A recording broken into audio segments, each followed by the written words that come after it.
Hello and welcome to another Cloud City FFTCG match. This week we have Julian versus Francis. This is at Magic Stronghold on Thursday nights, May 10th. And this is the finals after 3 rounds of play. Both of them are 3-0, and they're here to see who gets the store credit and that shiny promo. So Julian is playing a Mono Earth deck, and he's teched in a lot of anti-ice cards this week, and it's pretty smart of him because we saw a ton of ice this week. We saw Mono Ice, we saw Ice Fire, and I think at least 6 people were playing. So that's a pretty effective way to move through the Swiss rounds here. So he's going to start off by playing a WRO member, and that's part of how he combats ice. He's got the 5 CP Yang, which is great, but he's also got a lot of ways to make his forwards brave. So when they are brave, they don't dull after attacking, and that way they can't be frozen by any of ice's effects, which is pretty huge for this matchup. So Francis discarded 2, played a Dukelarg, and Julian's going to play into Momodi, and that's also going to give 1 forward a turn brave, so that again it's not dull, it cannot be frozen. It can be frozen, but it's not going to matter if it doesn't become dull. And he also pitches 2 for Monk. It gives brave and 3000 power. So Julian's looking pretty far ahead in terms of economy here, but Francis has his Dukelarg down, and that's a really important card to have when you're playing ice. Now that the Final Fantasy VI package is doing so well, it's really important to get your forwards up to that 8k mark, since so many of them are at 7k.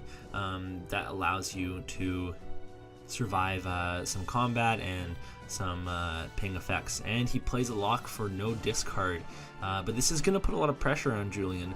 He needs to have a blocker, and otherwise he's going to have to discard when lock attacks. So this is Francis's way of putting some pressure on Julian, because he's a little bit behind on backups, and he wants to throw him off a bit so he can catch up and he can kind of establish himself. So Julian plays a Ingus in response to that, so he'll be able to block lock.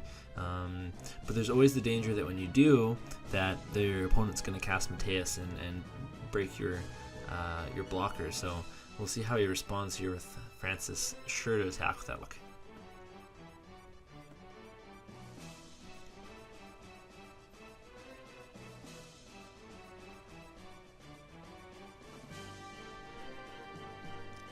Alright, so he chooses to discard, takes that 1 damage, and then it's a WRO member in the break zone.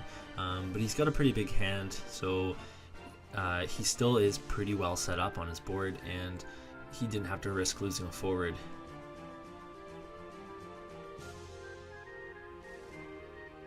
And it looks like Francis might play a backup. Yeah, it's a Mog 13. So generally he's going to now start to run his Moogle package, which involves using that Mog 13 to search for Sarah. Sarah searches for another Moogle, usually Hurdy. Hurdy searches for Mont Blanc, and he plays that card out to have 3 Moogle backups, 1 fire backup, and every time Sarah attacks, those 3 Moogle backups will activate, giving Francis another 3 CP to use in main phase 2, which is extremely valuable if it happens, and can really switch games or change games around, because having that extra CP per turn without having to discard can give you a lot of advantage. So Ingus is able to attack with Brave here thanks to Momodi, and we see a Setzer go into the break zone for Francis. Or sorry, into the damage zone.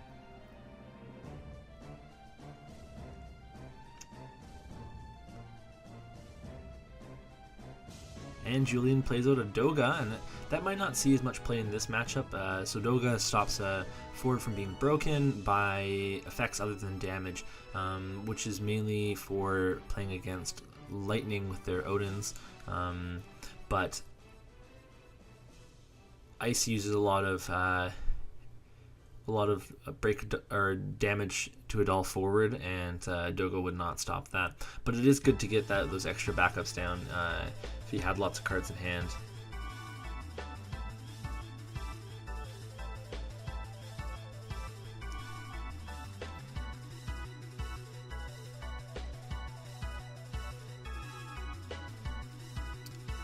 So Francis is deciding what to do here, and we see a lock go into the break zone to play Gastalian Empire Sid, which is probably going to search for Setzer, you would imagine, and he switches his non-foil lock for the foil lock and searches for the Setzer, which he also switches with the damage zone Setzer. That way he has his foils in play. I mean, why wouldn't you?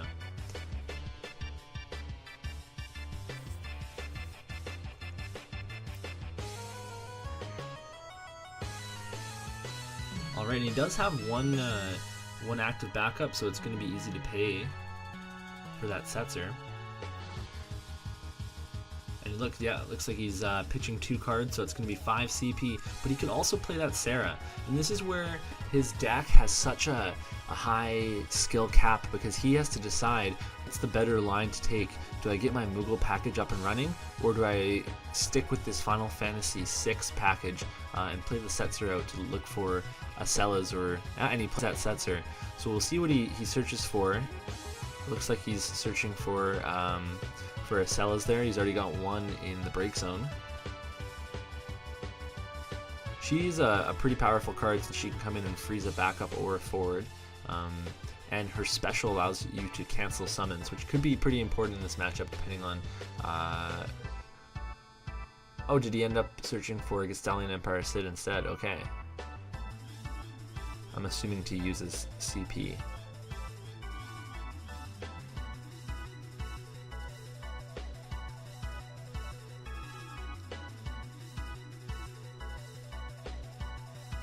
And he passes to Julian.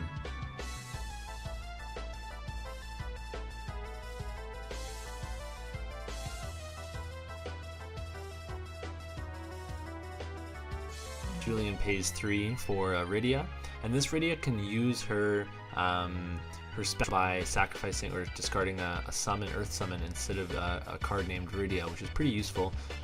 We'll see if it comes into play. He's giving Ingus Brave.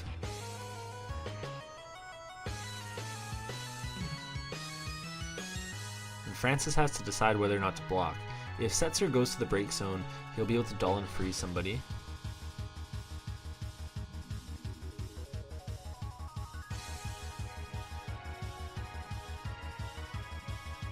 Yeah, and it looks like he's blocking with Setzer. That's going to dull and freeze that Rydia.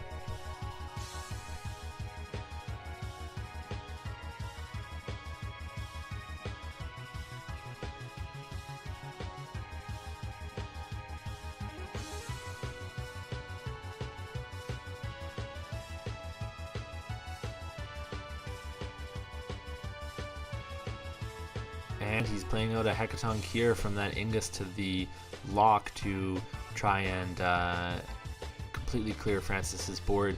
And this is looking pretty good for Julian right now. He's got 4 backups, he's got a forward, although it's frozen, and Francis has no forwards on board, but he is playing out his Sarah, and we're going to see a Hurdy in a second here. And the question is, does he play it this turn and get his Mont Blanc and have all cards out?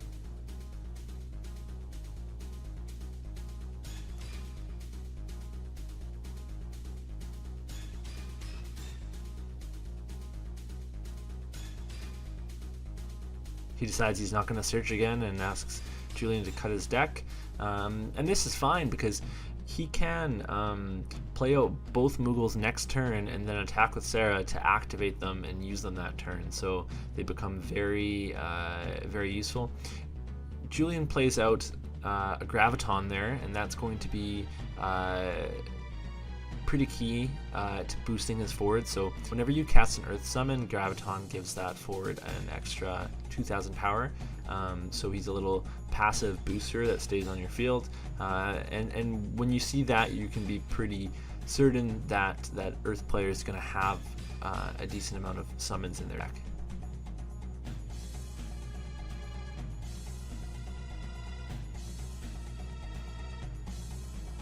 And there's the Hurdy.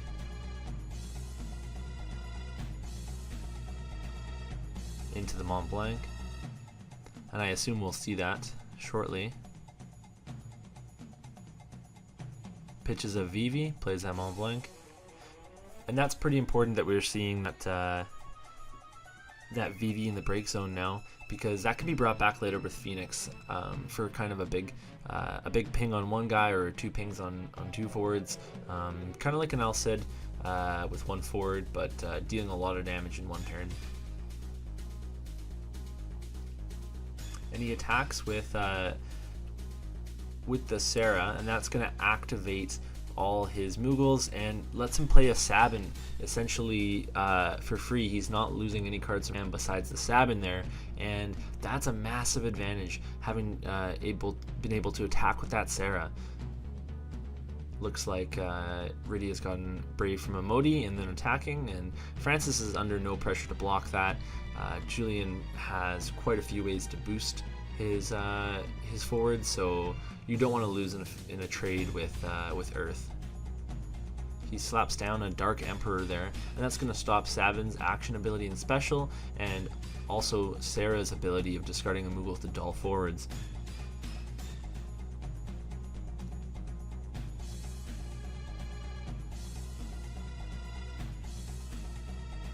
So here we go, there's the Phoenix 7 CP, deal with forward 8,000 damage and bring a forward across 3 or less back into the field dull. We're going to probably see that VV come back, I'm assuming. So Julian's looking if he wants to respond to this.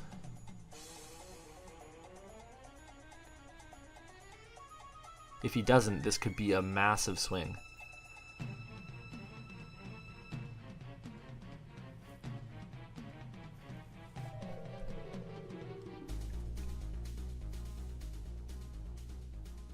Alright, and then Emperor goes to the break zone, and the VV targets the Rydia. So that's going to do 4,000 damage plus 1,000 for every card in Julian's hand. If he has a way of boosting Rydia, he can avoid this. He can also spend the cards in his hand, and when VV's ability checks, and that's what he's going to do, he'll have less cards in his hand. So that Golem's going to boost that Rydia by 2,000 for its effect, and 2,000 from Graviton's effect, and it's going to save the Rydia and keep Julian in this game.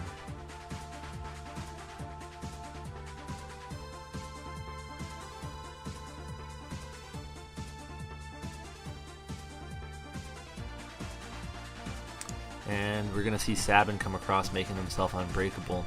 And Sabin is such a huge part of this deck. He can basically swing in for damage quite often, and he can also give Macrogenesis the unbreakable tag, so they can swing in and discard a card from your opponent's hand, or maybe trade unfavorably if they don't want to discard. So it's really important for that Sabin to come out to start pushing through your opponent's defenses and closing out the game.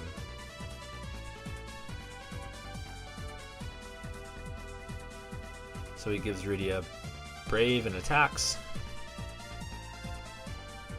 and he plays out a Psycom Enforcer.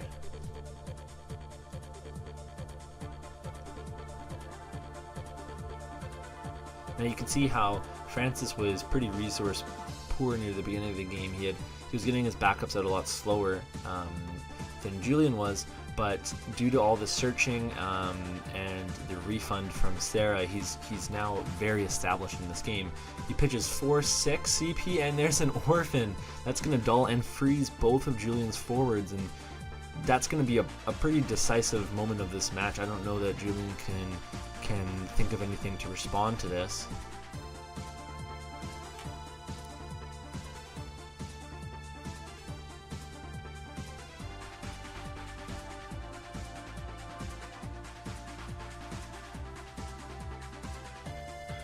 He could be thinking that he wants to use that Rydia special.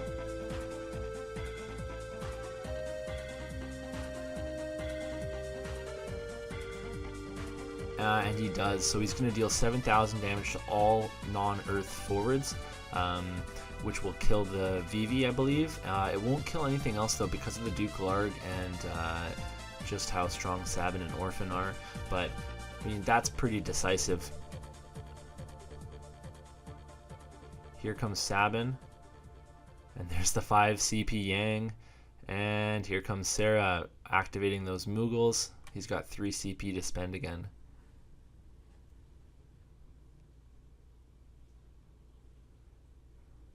and he uses 2 of it to Belias his orphan. That's going to give it haste, 1000 power first strike, swing in for another point of damage, and he draws 1 card. And that's going to be it. That was a pretty amazing match. It's really unfortunate for Julian not to have drawn into his 5 CP Yang, but you know what they say, you got to put yourself in position to take advantage of good luck. So that's exactly what Francis has done here today, and we'll see you next time. Make sure to subscribe to Cloud City FFTCG on YouTube and check us out on Facebook. Till next time.